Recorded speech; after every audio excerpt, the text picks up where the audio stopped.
So thanks for joining us and speaking to Outlook Money. So first question is that we are seeing that data, like data about the different sectors, automobile and the economy is coming day by day in the public domain, and that depicts quite dismal picture about the economy. And there are a lot of speculations about it. Are we heading to recession and whatnot? So what's your quick comment on that, keeping in consideration the whole picture of the economy? So one thing is clear, that you have to look at this economy in two different ways. One is, if you look at the medium to long term, we're in absolutely great shape because we are putting the building blocks for the long term growth of this economy. And from a 3 trillion economy, for us to now go to 5 trillion, it seems clearly a doable job. So it does not seem like an impossible ask that the Prime Minister and the FM have put out there. But the challenge is here and now of today, that the current slowdown, which has impacted almost all the consumer facing businesses across the board, is creating despondence to the point that the mood is down. So already in a slow economy, people's purchase decisions actually get deferred or get pushed back, which makes it worse. And then the government has gone and made some announcements, or at least indication, that we will most likely do things like either cash injection into the economy, or we will lower taxes on automotives and others. Moment you say this, people further push back their decision because they expect things will get cheaper over time. So I will wait. So the time is actually not only to think about it, time is actually to make decision and act upon it right away. So I'm quite clear. The government is very aware actually, and they've made this plain.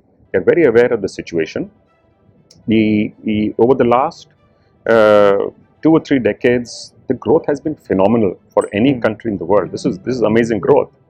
But we were working on two engines. On the one hand, we had investments. Second, we had consumption and demand parallelly keeping up. In the last few years, the investment went down and consumption kept up. Now with the NBFCs and banks getting affected, the consumption has also got reduced, and that is having this big impact. And having said that, do you think that it's appropriate to say that we are heading towards a recession? So that's a very difficult question to answer because there are many different things which contribute or push an economy into a full recession. I don't think we are there yet, and I certainly hope we are not. We will not get caught into a full recession because that takes a much longer cycle. Because for any economy, there are part structural issues and part cyclical issues which actually matter. There are things like, policy decisions, tax rates, how much money is in supply in the system, in the banking system, etc. And then this cyclicality of different sectors of the economy. And when these two come together and in an entrenched fashion, you actually do head into a recession. At this moment, we are not quite there. And I think quick action from the government, encouraging more private investment, first consumption and then followed through by investment to come in, can help us to stay away from that. Because the global situation itself is not helping much. Most economies, barring the US, are actually themselves struggling right now. Right. Bond rates are the lowest they have been, yields are low. There are countries with negative interest rates right now. A number of countries have negative interest rates. So actually we have a unique opportunity because we are still an economy growing. When we grow at 6%, it's very poor for us because our need is for higher. But otherwise, by global standards, we are in an amazing situation.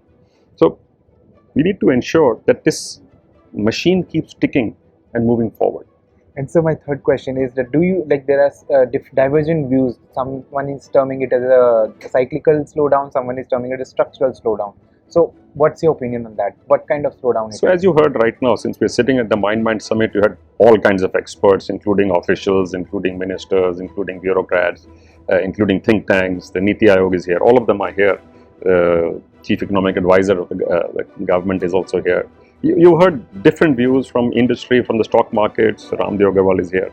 So the way people are looking at it is that no matter where it's come from, the situation that we're facing is real. Okay? It's not just talk. It is a real situation which needs to be addressed. And the quicker it gets addressed, the more the chances of us not going into a recession, the more and the better the chances of us to be able to maintain the growth that we had anticipated before the year started. And so my last question is about that you belong from industrial fraternity, and like whatever the government may announce measures in budget about the FPI and surcharge on income tax for super rich people, how do you see all these measures? So there are two things which are happening right now.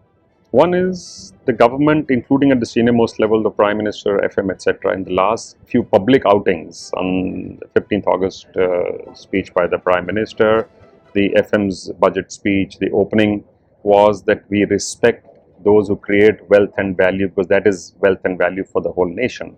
That has a multiplier effect, that creates jobs, that creates more opportunities.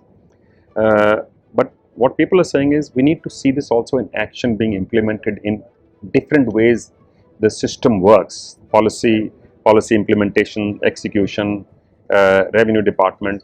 So there is some mismatch in there, and I think it's time for this to get resolved, because it is a reality in any system, in any economy.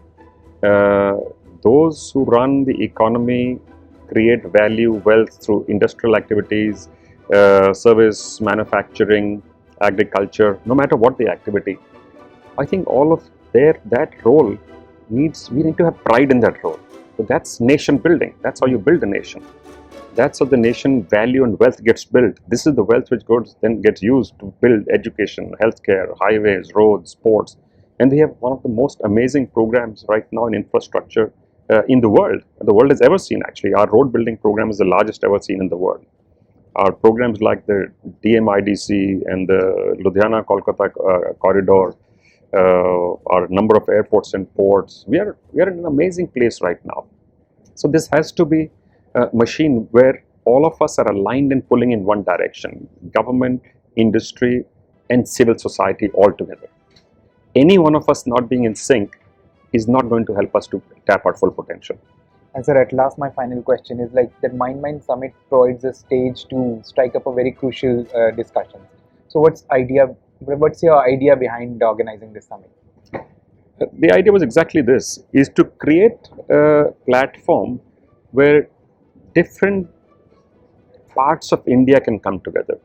So the Mindmine Institute, which is a think tank, independent think tank, looks at India, Indians, Indian industry, Indian economy, and India's global relations. So all aspects which interact on how we as a nation and we as a people are and can be in the future are discussed here, and we get leaders from all walks of life. We have politicians from government and outside of government, we have think tanks, academics, industry leaders, civil society, artists. So literally a microcosm of India, including agriculturists. We also have some of agriculture experts and actual agriculturists coming into sessions to look at things like agriculture, water, energy, technology, and social structure. So all of these are discussed in a very open conversational manner, and that allows us to capture some of these ideas and then feed them back into the system to government, industry, and policy makers to use it for India's benefit.